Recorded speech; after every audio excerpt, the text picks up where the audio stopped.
Hey guys, मैं अनुरोध गोस्वामी आपका अपने channel Goswami GS and maths classes में आपका स्वागत करता हूं।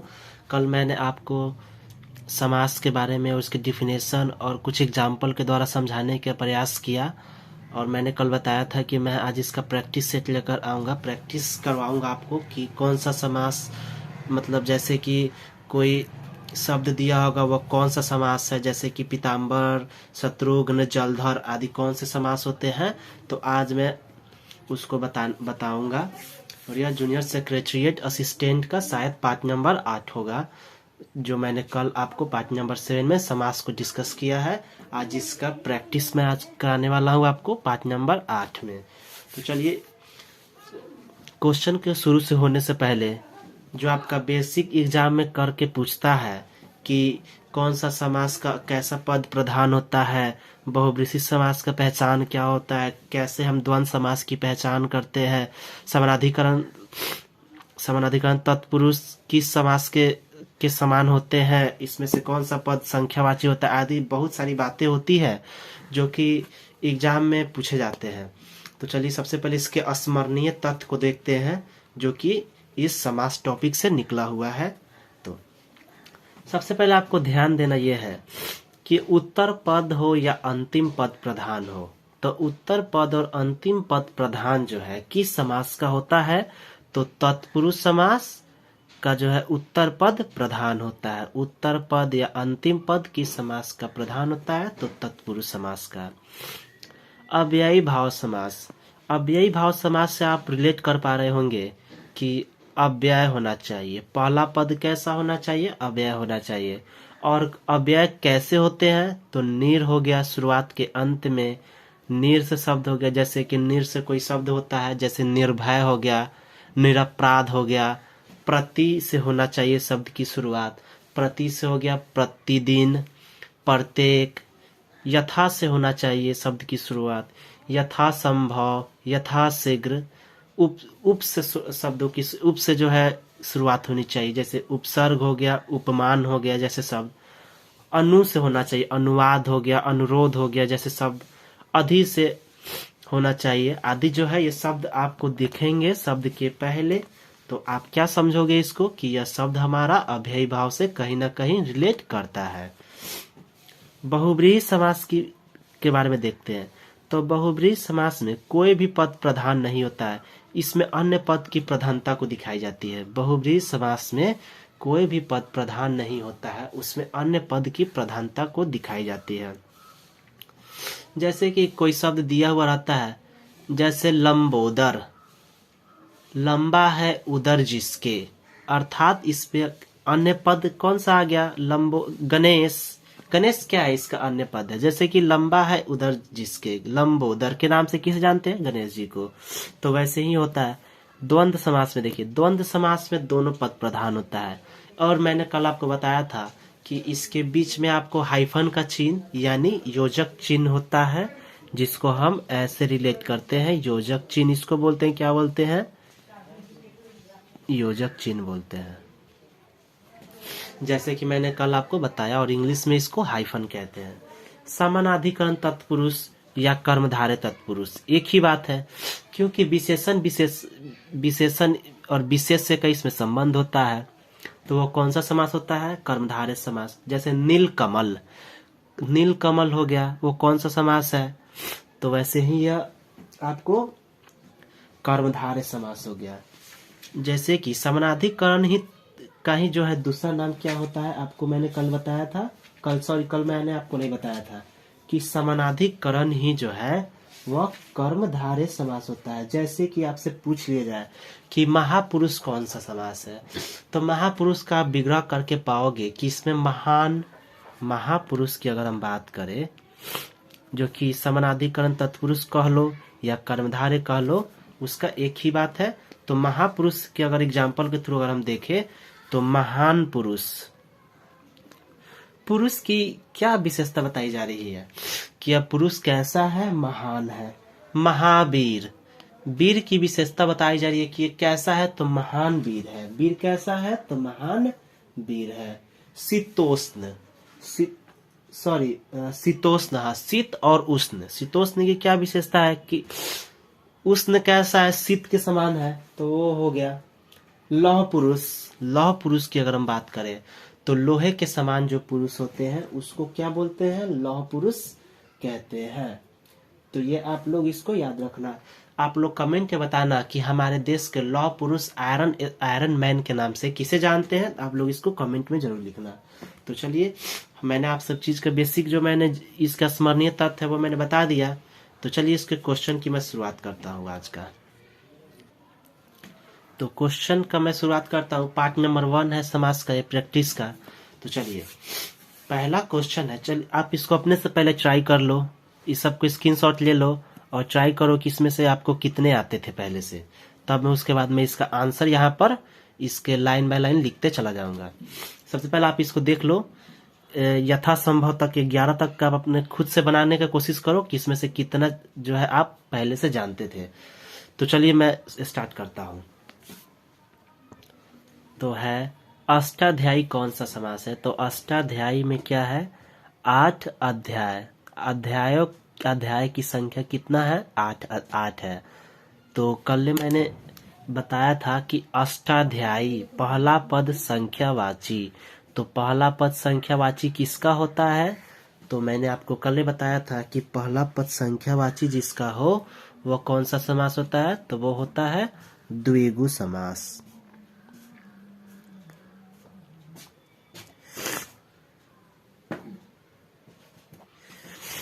अष्टाध्याय यानी 8 अध्यायों का समाहार या 8 अध्यायों का समाहार को क्या बोलते हैं? अष्टाध्यायी। पीताम्बर, पीताम्बर का क्या मतलब होता है? पीला अंबर। पीला अंबर, इससे आपको रिलेट कर पा रहे होंगे। अंबर की कैसी, यानी वस्त्र की विशेषता क्या है? कि वस्त्र की विशेषता यह है कि वस्त्र का रंग कैसा है? तो वस्त्र का रंग है पीला। अर्थात ये ग्रहण कौन करते हैं? तो यह समास कौन सा है? तो कर्मधारय समास। पीलांबर, पीताम्बर के नाम से किसे जानते हैं? तो हम लोग विष्णु जी को जानते हैं, यानी वो लोग वे पीला वस्त्र मतलब धारण करते हैं। सन्मार्ग का मतलब क्या होता है? और सन्मार्ग जो है ये कौन सा समास है? तो आप लोग बताइएगा। सन्मार्ग का मतलब, सॉरी ये दो बार लिखा गया है। सन्मार्ग जो है कौन सा समास है? तो सन्मार्ग का आप रिलेट कर पा रहे होंगे कि ये 2 शब्द मिलकर बना हुआ है। सन्मार्ग यानी सत्य मार्ग, सतमार्ग और सन्मार्ग यानी जो है सतमार्ग जो है, मार्ग कैसा है? तो सत्य से भरा हुआ है। मार्ग कैसा है? तो सत्य से भरा हुआ है, यानी मार्ग की विशेषता को बताया जा रहा है कि यह मार्ग जो है वह सत्य से भरा हुआ है, यानी सत्य रूपी मार्ग है। तो कैसा होगा? तो यह भी क्या होगा? कर्मधारय। मैंने बताया था कि विशेषण विशेष की प्रधानता होती है किसमें? कर्मधारय समास में। तिकोना, मैंने बताया तिकोना यानी पहला पद कैसा होना चाहिए? संख्यावाची होना चाहिए। तो ये क्या है? 3 है, तो यानी 3 कोनों का समाहार यानी द्विगु समास।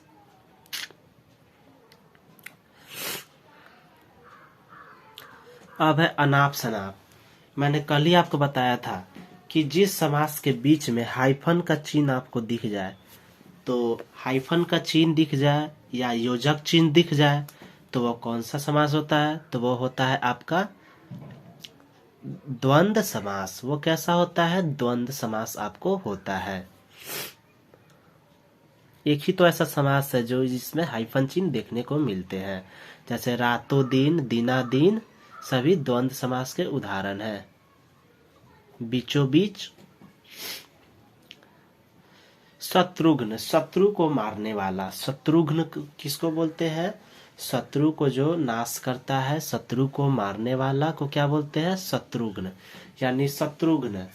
तो यह क्या होता है? तत्पुरुष। तत्पुरुष समास में जो है आपको कहीं ना कहीं कारक चिन्ह देखने को मिलते हैं, जैसे कि शत्रुघ्न, शत्रु को आ गया। को क्या होता है? अधिकरण में अथवा पो संबंध का के की। अधिकरण में क्या होता है? में अथवा को, में अथवा पर। शत्रु को, कर्ता ने कर्म को, यानी कर्म तत्पुरुष ये होगा। और अधिकरण तो हो थी। कर्म तत्पुरुष में क्या होता है पहचान, कर्ता कर्ता का होता है ने, कर्म का होता है को, करण का होता है से के साथ द्वारा, संप्रदान का मतलब होता है को, यानी संप्रदान ये क्या होगा, संप्रदान तत्पुरुष होगा या कर्म तत्पुरुष, संप्रदान तत्पुरुष होगा यहाँ पर। ठीक है, तो हमको तो वो पूछ नहीं रहा है, हमसे यह पूछ रहा है कि ये है क्या, शत्रु को मारने वाला, यानी शत्रु को मारने वाला कर्म तत्पुरुष, यानी इसको ये कैसा है, यह तत्पुरुष समास है। अब है हमारा जलधर, यानी जल को धारण करने वाला। जल को धारण करने वाले को क्या बोलते हैं, जलधर। जलधर क्या होता है, जल को धारण करने वाला जलधर, तो ये क्या है, तत्पुरुष समास, यानी को आ गया इसमें, मतलब ये कारक चिन्ह को रिलेट कर रहा है, तो कारक चिन्ह किस में होते हैं, तत्पुरुष समास में होते हैं। यानी संप्रदान तत्पुरुष।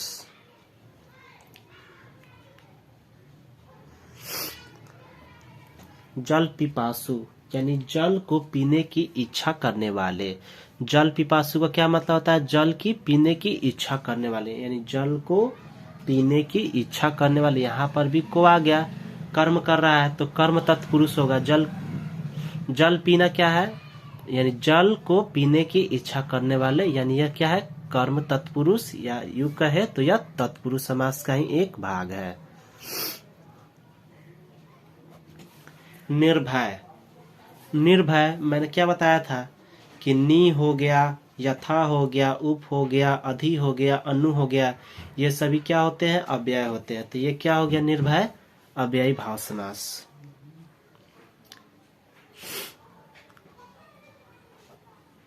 अव्ययी भाव समास। परोक्ष। परोक्ष का क्या मतलब होता है कि जो हमारे आंख के सामने ना हो, जो हमारे आंख के सामने ना हो, यानी अनुपस्थित हो, तो उसको क्या बोलते हैं, परोक्ष। उसको परोक्ष बोलते हैं। जो हमारे आंख के सामने ना हो, जो सामने ना हो, यानी अक्षी के परे। अक्ष का क्या मतलब होता है, अक्ष का मतलब होता है आंख। अक्ष किसका पर्यायवाची है, तो अक्ष है आंख का पर्यायवाची अक्ष, यानी जो हमारे आंख के सामने ना हो उसको परोक्ष बोलते हैं। और यह कौन सा समास है, तो यह आपको अक्षी के परे यानी अव्यय भाव समास। पर में क्या है, इसमें परोक्ष मिलकर बना है, यानी पर जोड़ ओक्ष, यानी इसको अगर हम विग्रह करें तो कैसा होगा, पर जोड़ ओक्ष अगर हम बनाते हैं तो ये मिलकर ओ हो जाता है, यानी परोक्ष, यानी पर क्या होता है, यह अव्यय है, तो ये क्या हो जाएगा, अव्ययी भाव समास।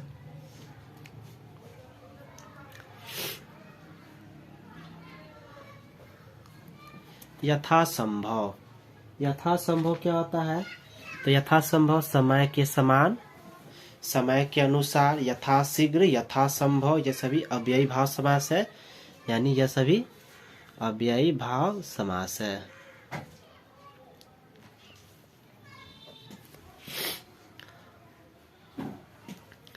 एकाएक, यानी एक और एक, ये क्या होता है, अव्ययी भाव समास होता है। यह एक और एक क्या होता है, एक का एक, ये सभी, तो ये सभी होता है अव्ययी भाव समास। एक का एक का मतलब होता है अचानक से कोई, अचानक ही, यानी अचानक ही का मतलब होता है एकाएक कोई चीज आपको दिख गया, यानी अचानक कोई चीज दिख गया आपको, तो उसको एकाएक, ये भी कैसा समास है, अव्ययी भाव समास है ये भी। नव युवक। युवक कैसा है, नया है, नव युवक, नव मतलब नया, युवक यानी नव युवक कैसा है, कौन सा समास है, तो ये हो गया कर्मधारय समास। दोनों शब्द अलग अलग है, विशेषण विशेष से है, विशेषण विशेष से है। युवक कैसा है, नया, इसकी विशेषता को बताया जाए, विशेषण विशेष से है ये, यानी कर्मधारय समास। कर्मधारय समास। अगोचर, न गोचर। अ का मतलब कल ही मैंने आपको बताया था कि अ का मतलब ही होता है नहीं, असत्य, अगोचर, अधर्म, अछूत, ये सभी क्या होता है, ये सभी आपको नैया समास है। कोई भी अगर आपको पहला पद में अ दिख गया, और आपको रिलेट कर पा रहे होंगे कि अगोचर का मतलब होता है न गोचर, अचिंत्य न चिंत्य, अछूत न छूत। ऐसे ही आप जैसे ही पढ़ोगे तो आपको ये पता चल जाएगा कि ये समास कौन सा है, नैया समास है।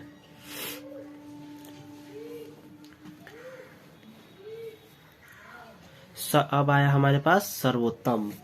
सर्वोत्तम कौन सा समास है?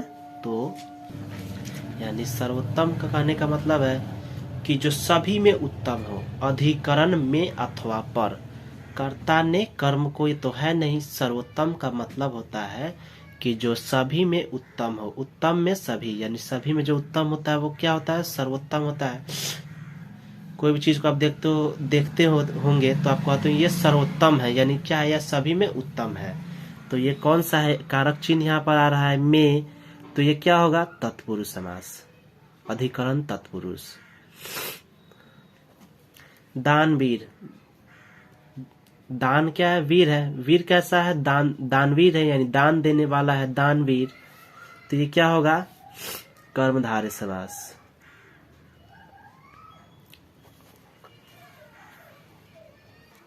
यानी दानवीर, महावीर सभी कर्मधारय समास है।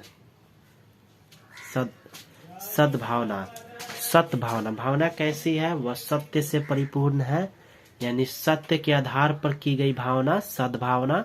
भावना कैसी है? तो सत है। सद का मतलब होता है सत्य, यानी भावना कैसी है? तो सच्ची है, यानी सच्ची भावना। कौन सी समास है? यानी भावना की विशेषता बताई जा रही है कि भावना कैसी है? तो सच्ची, हृदय से निकली हुई बात, यानी सच्ची भावना है। तो वो है कर्मधारय समास। कर्मधारय समास। क्षण भंगुर, अगला है क्षण भंगुर, यानी क्षण भर में टूटने वाला, यानी जो अचानक टूट जाता है, क्षण भंगुर, क्षण में टूट जाए। इससे क्या हो रहा है? यहाँ से में आ रहा है, तो ये क्या होगा? तत्पुरुष समास का है ये। क्षण में टूटने वाला, यानी अचानक टूटने वाला, क्षण भंगुर। इसको क्या बोलते हैं? तो इसको बोलते हैं या हमारा तत्पुरुष समास है। गृह प्रवेश, गृह प्रवेश यानी घर में प्रवेश, ये भी क्या है? तत्पुरुष समास है। घर में प्रवेश, गृह प्रवेश, घर में प्रवेश, यानी प्रवेश कौन कर रहा है? घर में प्रवेश, यानी में आ रहा है यहाँ पर शब्द, तो कौन सा है? में कारक चिन्ह आ गया। तो कारक चिन्ह किस में आता है? तत्पुरुष समास में। हाथों हाथ, हाथों हाथ आ रहा है, तो ये भी क्या है? ये भी है आपको। तो हाथों हाथ का है। यहाँ पर आप ये नहीं समझना कि इसमें हाइफन का चिन्ह आ जाएगा, तो हाइफन तो नहीं है। हाथों हाथ का मतलब होता है एक हाथ से दूसरे हाथ। एक हाथ से दूसरे हाथ को क्या बोलते हैं? हाथों हाथ बोलते हैं। एक हाथ से दूसरे हाथ को क्या बोलते हैं? हाथों हाथ। यानी यह हो जाएगा अव्ययी भाव समास। यहाँ पर आपको हाइफन नहीं है, तो हाथों हाथ का मतलब यह अव्ययी भाव समास है।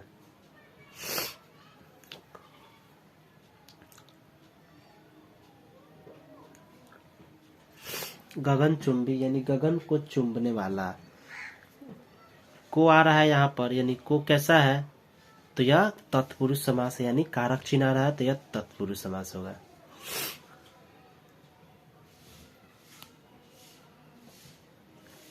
आजीवन, आजीवन का मतलब होता है जीवन भर। आजीवन, कार्यवास का मतलब क्या होता है? जीवन भर जो कार्यवास यानी जेल में रहे उसको आजीवन बोलते हैं, यानी जीवन भर। तो ये कैसा होगा? आजीवन, तो यह अव्यय है, तो अव्ययी भाव समास हो जाएगा।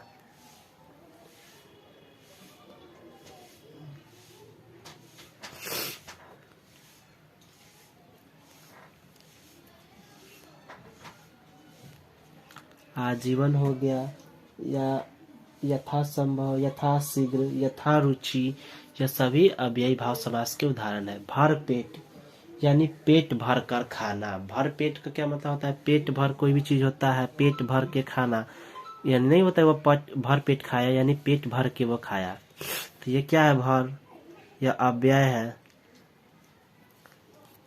ऐसे अव्यय रहता तो ऐसे करते हम, लेकिन शब्द को मिला के बनाया गया तो भर पेट होगा, यानी इससे क्या बना है? भर पेट बना है। तो क्या अव्यय है? तो यह अव्ययी भाव समास। तो hope you guys like this video. अगर वीडियो आपको अच्छा लगे तो प्लीज इसे लाइक, शेयर और हमारे channel Goswami GS and maths classes को सब्सक्राइब कर दे। कल मैं इसका पार्ट 2 लेकर आऊंगा, यानी प्रैक्टिस नंबर 2। तो ये वीडियो आपको अच्छा लगा तो प्लीज़ लाइक शेयर और हमारे चैनल को सब्सक्राइब कर देना।